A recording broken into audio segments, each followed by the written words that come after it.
Calon Perikatan Nasional PN bagi kursi Parlemen Padang Serai Datuk Azman Nasruddin digesa membuat permohonan maaf selepas membuat kenyataan kononnya kerajaan yang dibentuk ketika ini adalah kerajaan zina.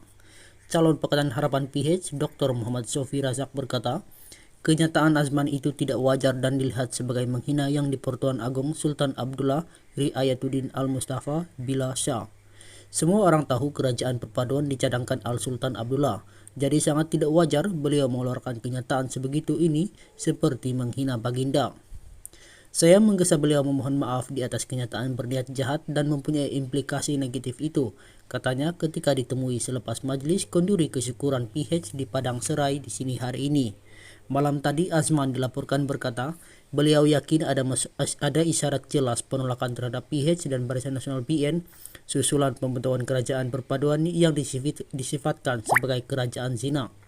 Ketika berkempen malam tadi, Azman berkata, perkawinan PH dan BN itu tidak direstui sebahagian pimpinan dan ahli pada peringkat akar umbi. Muhammad Sofi berkata, sebagai ahli Dewan Undangan Negeri Adun dan masih aktif sebagai ahli Majlis Mesyuarat Kerajaan Negeri Exco, Azman sepatutnya lebih menjaga pertuturan di khalayak ramai. Sementara itu, calon BN Datuk Sivaraj berkata, kenyataan Azman itu bersifat angkuh dan terlalu agresif untuk diselitkan dalam ucapan ketika berkempen berikutan rakyat negara ini daripada pelbagai kaum dan agama.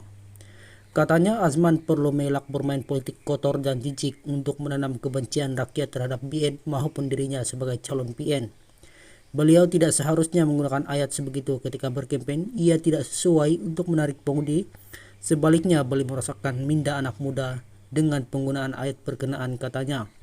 Selain Sivaraj, Muhammad Sofi dan Azman, Parlemen Padang Serai yang menyaksikan pertemuan 6 penjuru turut membabitkan calon pejuang Hamzah Abdurrahman, Muhammad Bakri Hashim Warisan dan Serenanda Rao bebas.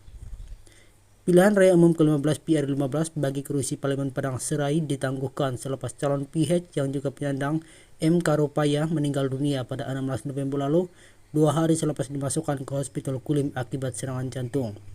Suruhanjaya Pilihan Raya SPR yang memutuskan penangguhan PR15 di kursi terbabit kemudian menetapkan 7 Desember ini sebagai tarikh pengundian.